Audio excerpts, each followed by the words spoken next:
안녕하세요. 오늘도 사연 살롱을 찾아주셔서 감사합니다.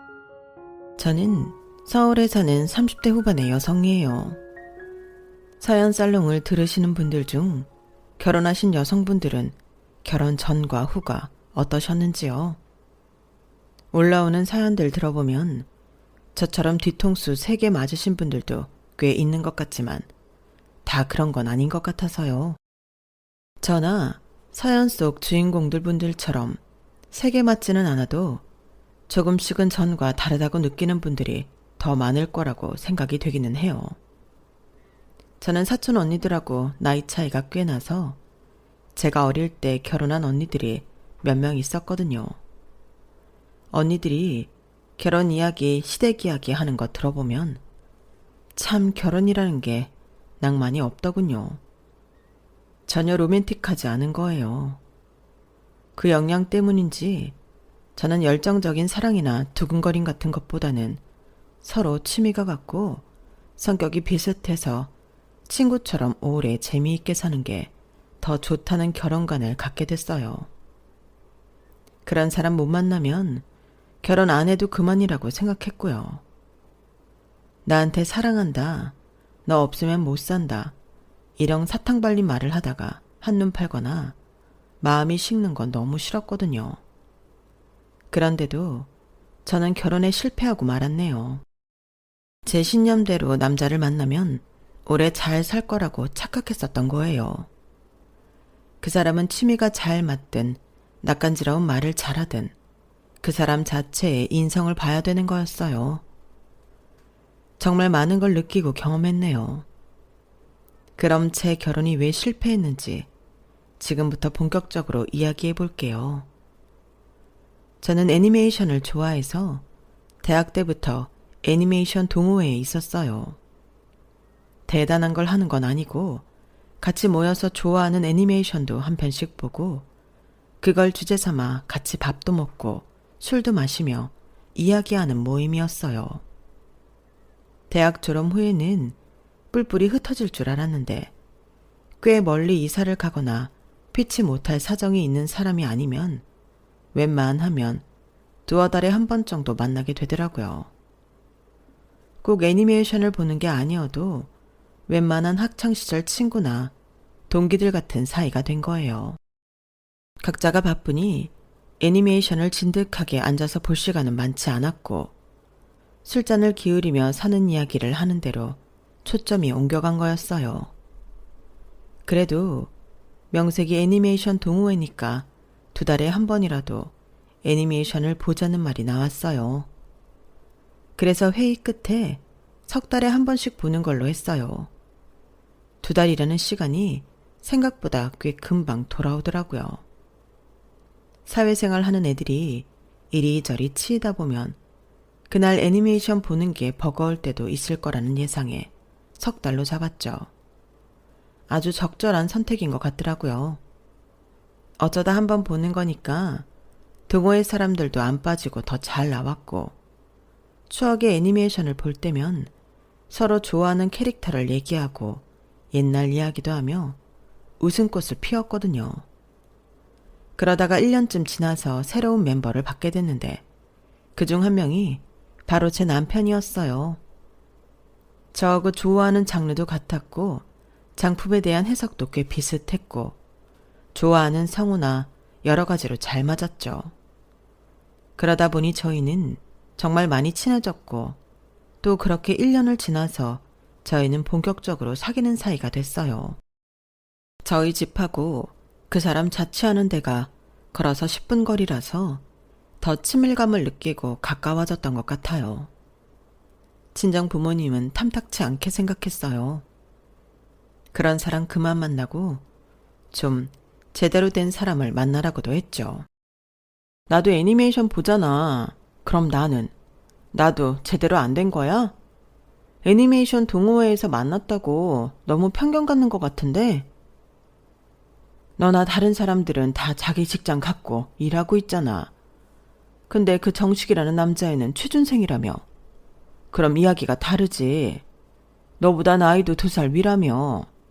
그럼 나이도 꽤 찬 건데 아직 취준생인 건 좀 아니지. 7급 공무원 준비하느라 그렇게 된 거래. 시험이라는 게 내가 원한다고 딱 붙고 그런 거 아니잖아. 다들 몇 년씩 기본으로 공부하더라. 애니메이션 보느라 공부 안 한 건 아니고? 엄마, 꼭 그렇게 말해야겠어? 나 고등학교 때 만화 봐도 그런 말 한 적 없으면서. 너는 네 할 일 잘하면서 볼 거 보고 놀 거 노니까 그랬지. 지금 나이가 몇인데? 여태 취준생이니? 엄마 아빠 입장에서는 당연히 불만스럽지. 하지만 저는 그런 걸 대수롭지 않게 생각했어요. 왜냐면 저희 동호회 사람들 전부 어떤 일이든 자기 앞가림을 하고 살았거든요. 남편도 남들보다 늦어지는 것뿐이지 자기한테 맞는 일을 찾으면 잘 해내갈 거라고 믿었어요. 아마 제 주변에 자기 인생을 나태하게 사는 사람이 없었기 때문에 막연하게 저나 제 지인들처럼 할 거라 여겼던 거예요. 지금 돌이켜보면 엄마 아빠가 애니메이션 동호회 사람이라는 편견이 있는 것 같아 애니메이션 동호회 사람들은 무능하지 않다고 우기고 싶었네요. 그게 남편에 대한 믿음으로 이어졌고요. 어리석었죠. 어쨌든 당시에 남편은 저와의 결혼을 위해서 공무원 시험 공부를 관두고 직장을 알아봤고 꽤 괜찮은 전자계통 회사에 들어가게 됐어요. 오빠는 해낼 줄 알았어. 이거 봐. 자기가 맞는 일 찾으면 바로 되는 거라니까. 그러게 진작에 공시 때려치고 일반 회사 취직할 걸 그랬다. 허송세월한 것 같고 좀 열받네.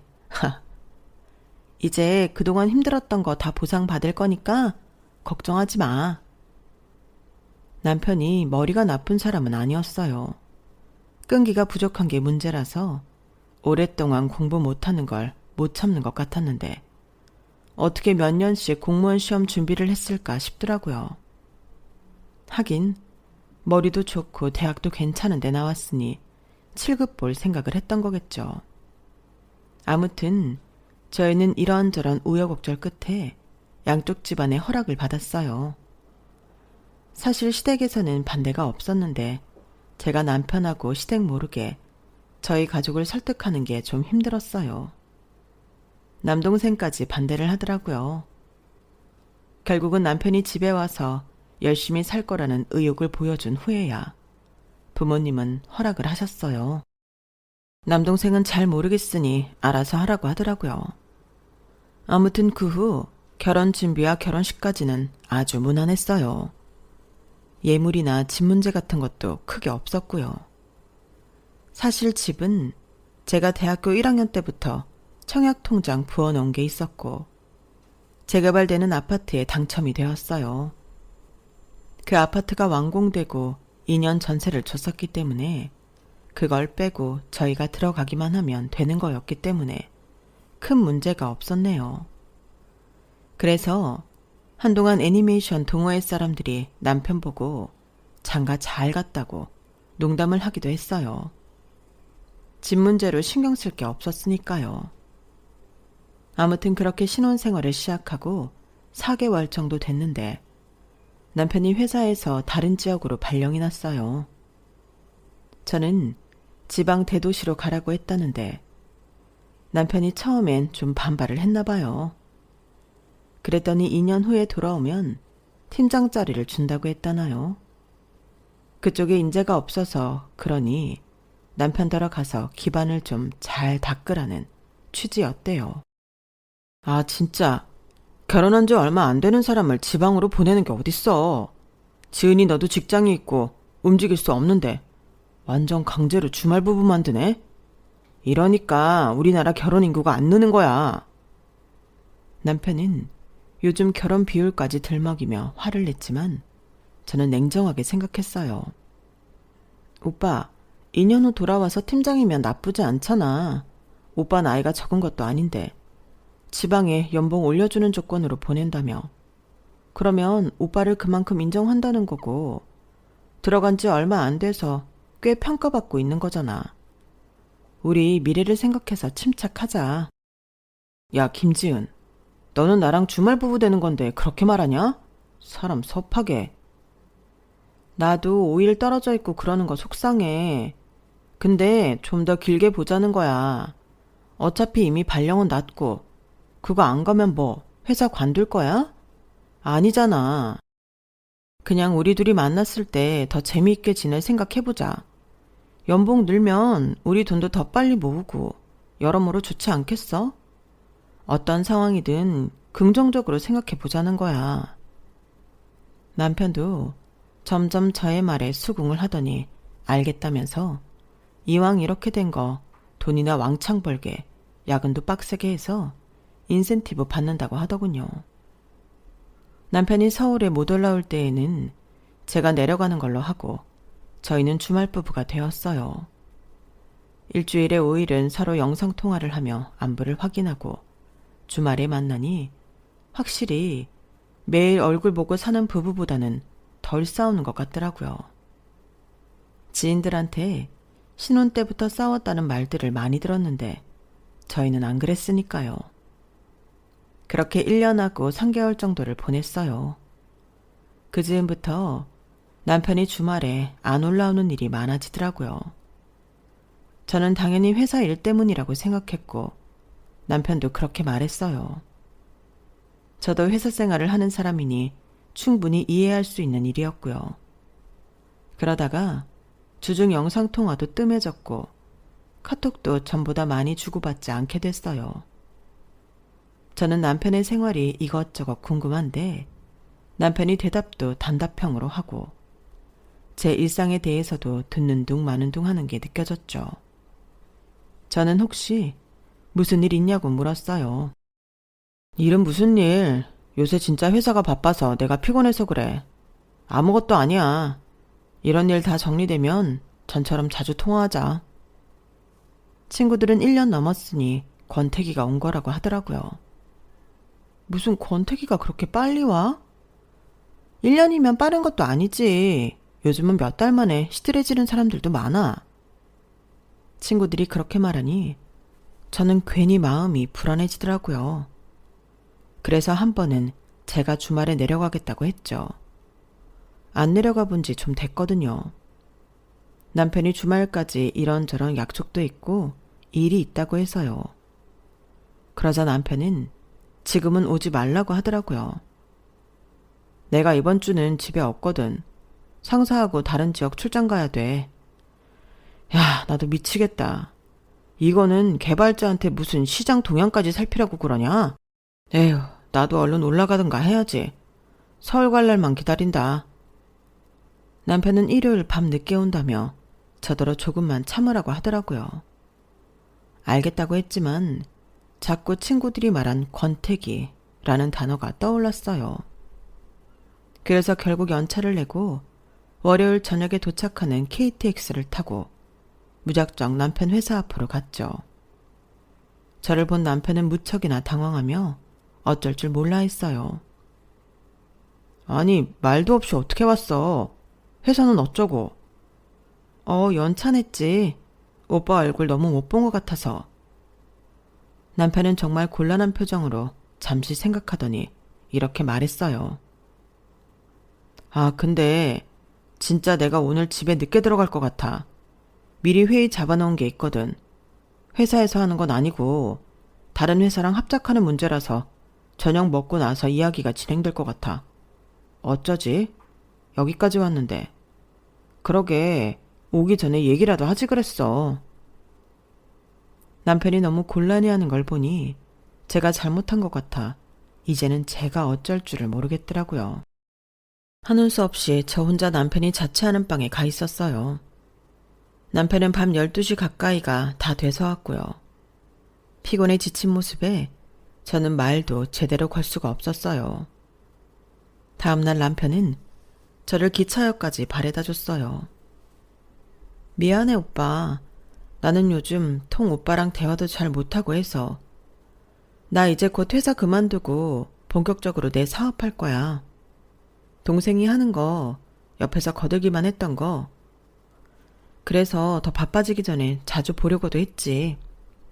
아, 그랬어? 그 화장품 사업 벌써 자리 잡은 거야? 대단하네. 내가 몇 번 톡으로 얘기했잖아. 기억 안 나? 톡 안 보고 읽은 표시한 거야? 아, 아니야. 기억나. 읽었지. 내가 요새 너무 바빠서 정신이 없다 보니까. 맞네. 이제 제대로 기억이 난다. 남편이 웃음으로 얼버무렸지만 저는 썩 기분이 좋지는 않았어요. 제가 남동생과 함께 화장품 브랜드를 만드는 건 오랜 꿈이었고 그 얘기는 사귈 때부터도 되게 자주 했었거든요. 그때 남동생이 혼자 시작을 했고 저는 둘 다 사업에 뛰어들면 좀 위험하다 싶어 일단 회사를 계속 다니면서 홍보나 테스트 일을 하다가 자리가 잡히면 완전히 합류하기로 했으니까요. 그리고 이제 그때가 다 된 거였죠. 저야말로 시간 나는 대로 동생과 회의도 하고 아이디어 짜내고 SNS에 홍보도 하고 정말 바빴어요. 그럼에도 남편과의 관계가 소원해질까봐 노력한 건데 많이 섭섭하더라고요. 하지만 일에 치여 바쁜 사람한테 할 소리는 아닌 것 같아서 몸 건강히 잘 지내라고 했네요. 남편도 돌아오는 주말에는 서울에 오겠다고 했고요. 서울에 온 저는 얼른 정신을 가다듬고 앞으로의 일을 준비해야 했어요. 남편과의 사이의 찜찜함과 서운함은 일단 제쳐두고 회사에 사표를 냈고 동생 회사에 나갈 준비를 했어요. 사원이 15명 정도인 작은 회사였는데요. 제가 첫 런칭 때부터 회사에 자주 가서 함께 일했기 때문에 다들 잘 알고 있었어요. 제가 입사해서 마케팅을 맡는다고 해도 뭐라 할 직원 없었고요. 바로 다음 주부터 회사 나갈 준비에 바쁘긴 해도 남편 일이 신경 쓰였어요. 하지만 남편은 오겠다던 주말에도 오지 않았고 저는 화가 좀 났죠. 그래서 톡으로 감정 표현했고요. 못 오면 못 온다. 톡 하나 남기는 게 그렇게 어려워? 얼마나 바쁘길래 그래? 나보다 더 바빠? 나는 뭐 시간이 남아서 오빠한테 허구한 날 전화하고 톡하는 줄 알아? 아무리 부부라지만 너무하네. 그러고 나서 늦은 시간에 잠이 들었는데 날도 안 밝은 새벽에 거실에서 사람 소리가 들리는 거였어요. 처음에는 무서워서 방문을 살짝 열고 밖을 살폈는데 보니까 남편이더라고요. 남편이 캐리어에 보스턴 백까지 들고서 그 시간에 온 거였어요. 오빠, 무슨 일이야? 이 짐은 다 뭐고? 지은아, 나 이번 주부터 서울에서 일해. 지난주 너 가고 이틀 있다가 갑자기 결정돼서 이것저것 정리하고 올라오느라 너무 바빴어. 그랬구나.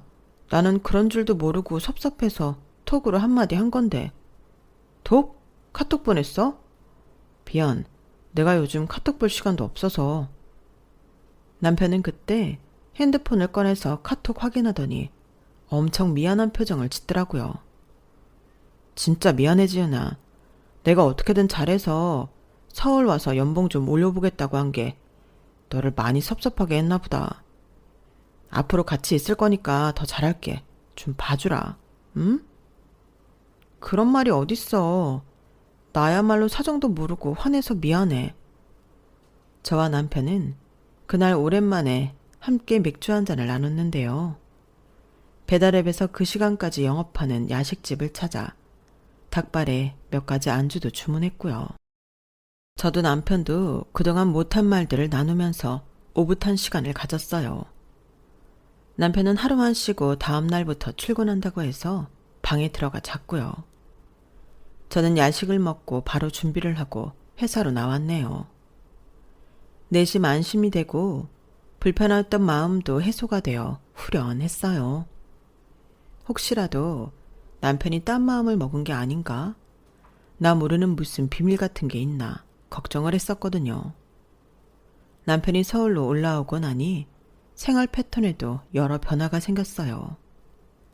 남편은 지방에 있을 때처럼 야근이나 경무에 시달리지 않고 제 시간에 퇴근을 했는데 오히려 제가 늦게 들어가는 날이 많아져서 남편을 기다리게 하는 날이 많아졌죠. 그럼에도 남편은 한 번 불평도 하지 않더라고요. 저는 미안해서 쉬는 날에는 남편이 좋아하는 음식도 직접 만들고 더 잘해주려고 노력했어요. 그렇게 2달 정도 지났을 때였어요. 어느 날 집에 돌아오니 남편이 식탁에 얼굴을 파묻고 엎드려 있더라고요. 오빠, 왜 그래? 어디 아파? 아, 지은이 왔구나. 지은아, 나 어쩌지? 나 회사에서 정신건강검진 받으라고 해서 지난주에 받았었는데 결과 나왔거든. 근데 내가 가면 우울증이래. 겉으로 잘 지내는 척 밝은 척하는 우울증 말이야. 좀 심각해서 회사에서 강제 휴직을 권하네. 내가 그런 병에 걸리다니 믿기지가 않아. 저는 너무 놀라 가슴이 철렁했지만 아무렇지 않은 척 오빠를 위로했어요. 오빠 지방 내려가서 너무 열심히 일했나 봐. 그럴 것 같았어. 사람이 좀 쉬면서 일해야 되는데 그 회사가 너무 혹사하더라. 괜찮아. 오빠 그냥 쉬어. 휴직해. 내가 잘 버는데 뭐가 문제야. 정말이지? 나도 네가 돈 버니까 좀 쉬고 싶다는 생각도 들더라. 이런 가면 우울증이라는 병까지 걸리면서 일하고 싶지는 않고. 그럼 너 믿고 쉴게. 그럼 괜찮아. 오빠는 얼른 건강해질 생각만 해. 그리고 가면 우울증이건 무슨 우울증이건 그런 것도 다 질병이야. 약 먹고 쉬면 낫는 거래. 이상한 거 아니니까 괜한 생각하지 말고. 내일 나랑 같이 병원 갈래? 내가 회사에 좀 늦게 나간다고 말할게. 나 임원이라 시간 조정은 좀 자유로워. 아니야. 나 회사에서 지정해준 데 있거든. 거기 가면 되고. 다 큰 어른이 부인 손잡고 병원 가는 거 아직은 쪽팔리다. 나 혼자 갈 수 있어. 걱정하지 마. 남편이 애써 의연한 모습을 보이는 것 같아 미안하고 짠했어요. 저렇게 힘들 때까지 노력했는데 제가 그걸 몰라주고 혼자 의심하고 화냈다는 것에 죄책감도 느껴졌었고요. 남편은 바로 회사를 안 나가고 집에서 쉬었고 저는 우울증에 도움이 되는 건 뭐든 해보려고 노력했네요. 하지만 남편은 갈수록 저한테는 관심이 없는 것 같고 혼자 애니메이션을 보거나 게임을 하거나 아니면 서재방에 들어가 문을 잠궈 놓고 혼자 뭔가에 몰두해 있기 일쑤였어요. 오빠, 오늘은 좀 어때? 밥은 잘 먹고? 내가 오빠 좋아하는 오징어 무침 해놓고 나갔는데 새벽 배송 받아서 바로 했는데 먹어봤어? 아, 몰라. 배달시켜 먹었어. 집밥 먹지. 배달 음식보다 집밥 먹는 게 몸에도 정신 건강에도 더 좋다는데. 노인네 같은 소리 좀 하지 마. 요새는 배달 음식도 엄청 신경 써서 잘하거든. 잔소리 좀 그만할래? 네 잔소리 때문에 내가 더 아픈 것 같아. 네가 음식을 하든 말든 네가 좋아서 해놓고 왜 나한테 먹었냐 안 먹었냐 말이 많아. 그러려면 하지 마. 누가 해달랬냐? 신경질적이고 짜증이 많고 우울증 증상이라길래 저는 이게 다 병 때문이라고 생각하며 참고 넘겼어요. 솔직히 사업하면서 새벽같이 밥 해놓고 음식하고 나가는 거 정말 쉽지 않은 일이더라고요. 그럼에도 저는 그 누구의 위로도 받지 못하고 혼자 다 감내해야 했어요. 대학 들어가고서부터 부모님한테도 우는 소리 해본 적 없었기 때문에 친구들한테도 말할 생각을 못했죠. 저야말로 우울증이 올 것 같아 울적한 날들이 이어졌네요. 그러길 몇 달이 갔는지 몰라요. 저한테 낯선 전화가 한 통 걸려왔는데 남편의 직장 동료였어요. 저도 몇 번 본 적 있는 사람이었지만 전화가 온 건 너무 뜻밖이었어요. 이지은 씨, 저 기억하시려나요? 김정식 대리랑 몇 번 같이 봤는데요. 박상민입니다. 네, 기억하죠. 박상민 주임님. 제 직책까지 기억해 주시네요. 이제 팀장입니다. 아, 그렇군요. 제가 잘 몰랐네요. 박상민 팀장님, 그런데 어쩐 일이세요? 순간 이상한 느낌이 들었어요. 남편이 서울로 올라올 때에는 팀장을 달 거라고 했는데 팀장이 남편 동료라고 했으니까요. 어쩌면 남편이 휴직계를 내면서 저 사람이 팀장이 된 건가 하는 생각도 들었어요. 시간 좀 내주실 수 있으세요? 드릴 말씀이 있습니다. 뭔가 안 좋은 예감이 들었지만 박상민이라는 사람의 목소리가 워낙 진지하고 심각해서 안 된다는 말을 못하겠더라고요. 게다가 남편 말고 저만 보자는 말을 덧붙이는데 이건 분명 뭐가 있다 싶었어요. 혹시 회사에서 우울증 직원 더는 못 기다린다고 퇴사 권고 같은 거라도 하려는 건가 싶더군요. 하지만 직접 만나 들어본 이야기는 정말 제가 상상도 해본 적 없는 내용이었어요. 그래도 제가 지은 씨랑 안면도 있고 회사에서는 김대리랑 친분이 있어서 조치가 내려오기 전에 알려드리는 게 맞다고 생각했어요. 아무것도 모르시는 것 같아서요. 그 사람 가면 우울증 때문이죠. 회사 쉰지도 5개월 되어가니까 무슨 말이 나오나요? 혹시 퇴사하래요? 역시 예상했던 대로 아무것도 모르시네요. 박상민 씨는 한숨을 푹 내쉬더니 차분하게 말을 이어갔어요. 그 말을 듣는 저는 점점 놀라 저절로 입이 벌어졌고요. 남편은 처음부터 회사 일에 여러 실수를 냈고 지방에 가기 전 결정적인 체크를 하지 않아서 하마터면 거래처에 손해를 입힐 뻔했었대요. 그래서 지방으로 가게 된 거였는데 거기서 코인에 손을 댔다는 거였어요. 아무런 제재도 없는 곳에 혼자 시간이 많다 보니 이런저런 게임만 하다가 어느 날부터 코인을 했다고요. 조금 수익이 나니 완전히 거기에 미쳐서 올인하다가 완전히 망했고 그때부터 수렁에 빠졌다는 거였어요. 그러다가 회사 돈을 조금 빼돌려 코인에 또 넣었는데 폭삭 떨어졌고 남편은 회사에 그 일을 들켜서 그날로 해고됐다는 거였어요. 그래서 집으로 올라온 거라고요. 그럼 우울증이 아니라고요? 집에서 혼자 핸드폰 보고 서재에서 꼼짝 안 하고 하는 것도 전부? 아마 코인 때문일 거예요. 서울 와서는 뭘 했어요? 계속 우울증이라고 하고 집에 있었던 거예요? 아니, 처음에는 갑자기 서울 발령 났다고 해서 저는 거기 간 것도 돌아오면 팀장 다는 걸로 알고 있었어요. 그래서 저는 당연히 팀장으로 회사 가는 건 줄 알았는데요. 2달이나요. 그러다가 회사 정신건강검진에서 가면 우울증이 나와서 휴직 권고받았다고. 저는 미처 말을 다 잊지 못했어요. 비틀거리며 자리에서 일어난 저는 몇 발자국 못 가서 기절을 했고 다시 깨어난 건 병원 응급실이었어요. 너무나 충격이 컸던 탓이죠. 박상민 씨가 옆에서 걱정스럽게 저를 지켜보더라고요. 제가 괜한 이야기를 한 것 같아 너무 죄송합니다. 아니에요, 팀장님. 팀장님 아니었으면 저 까맣게 모르고 지냈을 거예요. 코인 회사 돈 썼으면 문제 아니에요? 실은 그게 중요한 이야기였는데 지금 충격받으셨는데 제가 계속 말씀드려도 될지 모르겠네요. 빨리 아는 게 낫죠. 그냥 말씀해 주세요. 저는 동생 불러서 집에 가면 되니까 걱정 마시고요. 그렇게 들은 이야기는 회사 법무팀에서 곧 남편한테 고소장을 보낸다는 거였어요.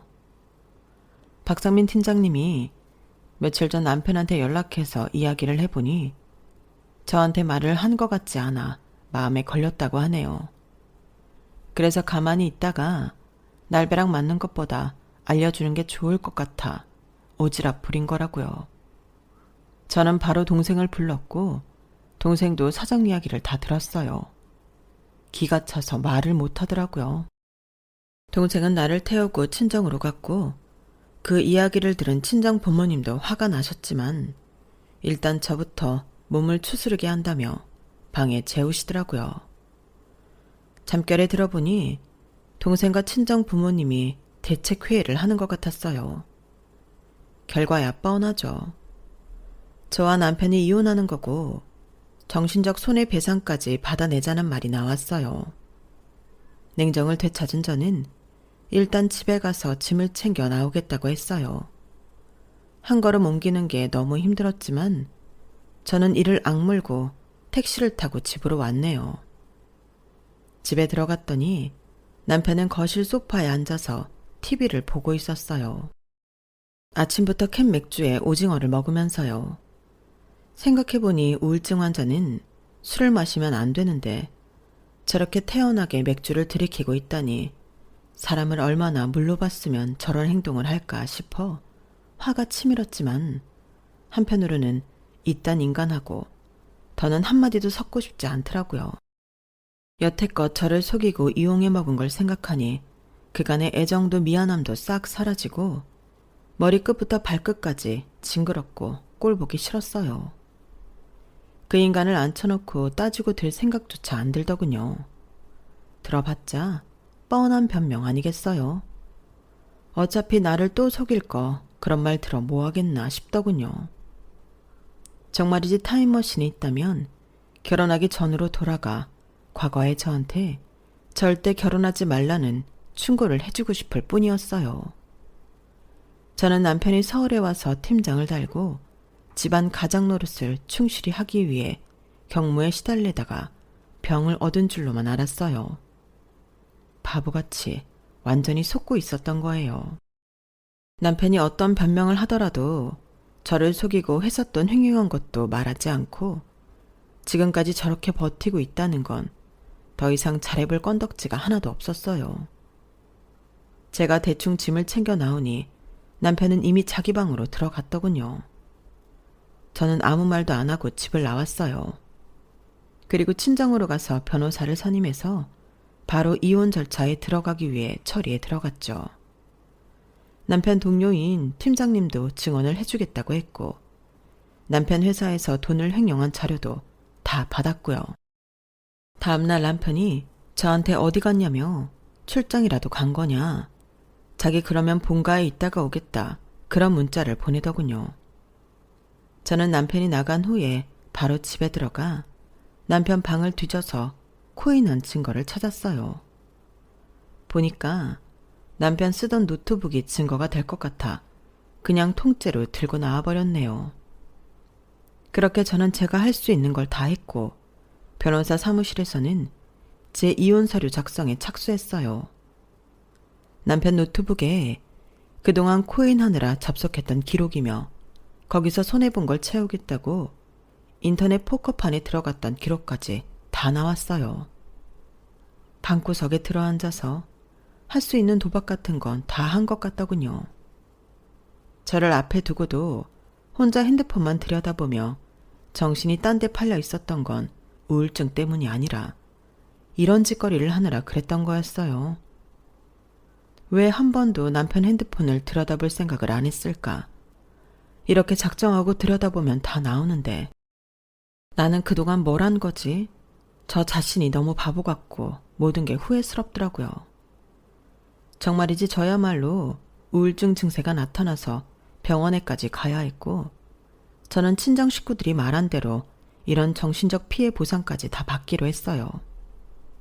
로펌에서는 법원에 소장을 접수했고 얼마 안 있어 남편은 소장을 받아들고 득달같이 저한테 연락을 했더군요. 제가 집을 나와 있는 그 시간 동안 단 한 번도 연락한 적 없으면서 말이에요. 야, 이지은, 이거 뭐야? 이혼? 대체 어떻게 된 거야? 너 출장 간 거 아니었어? 어쩐지 출장 기간이 너무 길다 싶기는 했는데 뒤에서 이딴 거 꾸미고 있었어? 대체 뭐야? 뭐긴 뭐야. 네가 네 입으로 말했잖아. 이혼 서류야. 아니 그러니까 이게 웬 아닌 밤중에 홍두깨냐고. 그런 말도 할 줄 알아? 하긴 네가 머리는 좋고 아는 건 많지. 이상한 대로 발달해서 그렇지. 야, 빙빙 돌리지 말고 제대로 말해. 내가 너 하나 잘 먹여 살리겠다고 일하다가 우울증 걸리니까 이제 와서 나 팽하는 거야? 그래? 어디서 그딴 말도 안 되는 거짓말을 하지? 내가 아무것도 모를 줄 알았어? 세상이 김정식 네 뜻대로 돌아갈 줄 알았냐고. 네 뜻대로 돌아갔으면 코인이 떡상해서 네가 대박이 났겠지. 계속 망하다가 회사 돈까지 손을 대고 쫓겨나는 게 아니고. 그런데도 나를 속일 수 있다고 생각하고 그런 말을 하는 거야? 말을 하던 저는 분노가 치밀어 올라 마지막에는 버럭 소리를 질렀어요.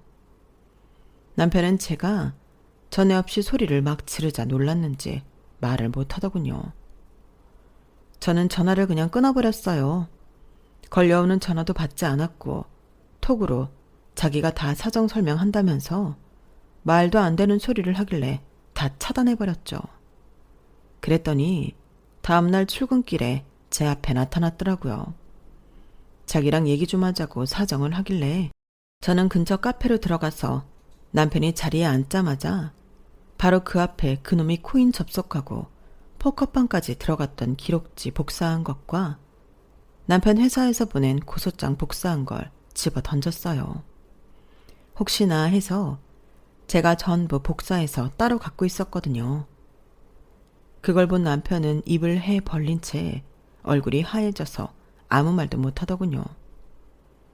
더 이상 무슨 말이 필요해.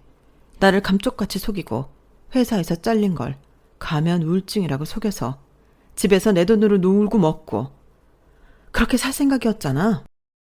지은아, 내 말 좀 들어봐. 나도 이럴 생각은 아니었어. 모든 범인들이 하는 말이 그거지. 이럴 생각은 아니었다. 실수였다.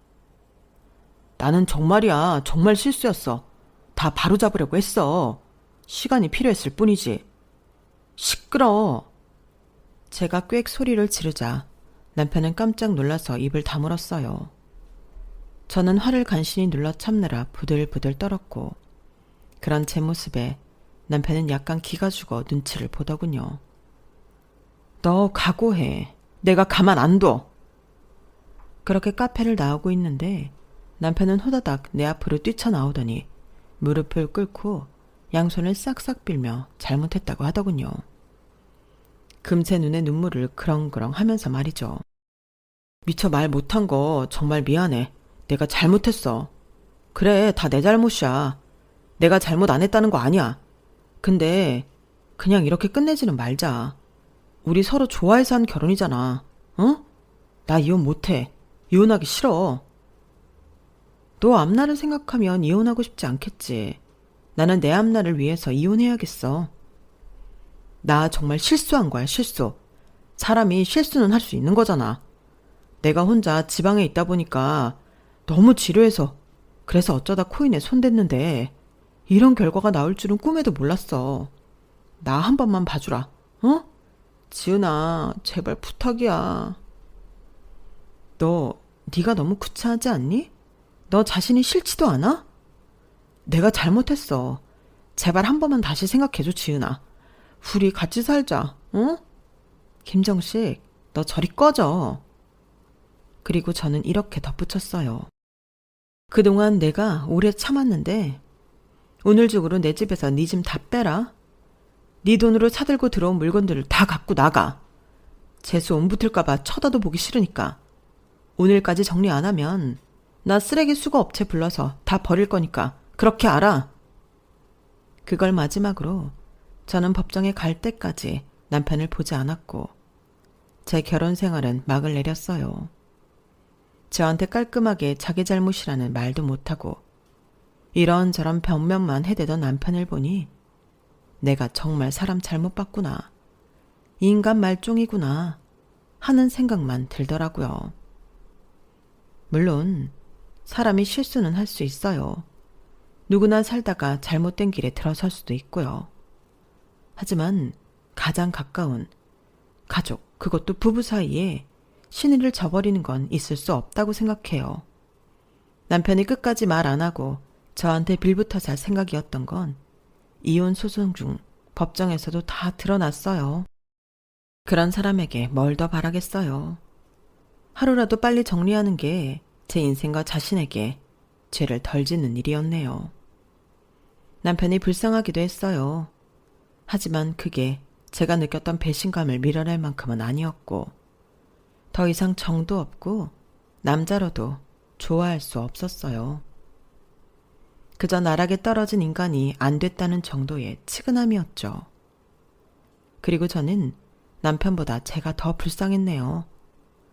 그런 인간한테 홀딱 속아서 새벽부터 밥 차리고 맛있는 거 해주고 잘해주려고 노력했던 제 자신이요. 그리고 길고 지루했던 이혼 소송은 잘 마무리가 되어 남편은 제게 위자료와 정신적 손해배상까지 해야 했어요. 그 바람에 시댁까지 빚을 지게 됐다고 하지만 저는 한 발도 물러서지 않고 다 받아냈어요. 남편이 그렇게 되기까지 시어머니도 시아버지도 어느 정도 알고 있으면서 저한테 한마디 해주지 않았다는 걸 알게 됐거든요. 정말 뻔뻔하기 짝이 없는 집안이죠. 지금 와서 보면 다 한바탕 꿈만 같고 내가 겪은 일 맞나 싶기도 해요. 그렇게 제 인생의 완벽한 흑역사의 시간이었네요. 다시는 생각하고 싶지 않을 만큼요. 하지만 이런 식으로 제 마음을 표현하고 나면 치유가 될 수도 있다고 하길래 용기 내어 사연을 보내봤어요. 인생에 원래 나쁜 일만 있는 게 아니라잖아요. 저런 일을 겪는 와중에도 동생과 하는 화장품 사업은 순항을 거듭해서 동남아시아에 수출도 하게 됐어요. 제가 앞으로 또 다른 남자를 만나고 그 사람을 믿고 결혼까지 하게 될지는 잘 모르겠네요. 그럴 수도 있고 아닐 수도 있겠죠. 어떤 일이 다가오건 간에 저는 제 인생을 충실히 살아가려고 해요. 그게 저 자신을 위해 가장 좋은 일 같아요. 제 이야기는 여기까지예요. 끝까지 들어주신 분들 모두 감사드려요. 행복한 날들 되세요. 여러분, 사연 댓글에 응원과 현명한 좀 부탁드려요. 좋아요와 구독은 저에게 큰 힘이 됩니다. 오늘도 좋은 일 가득하세요.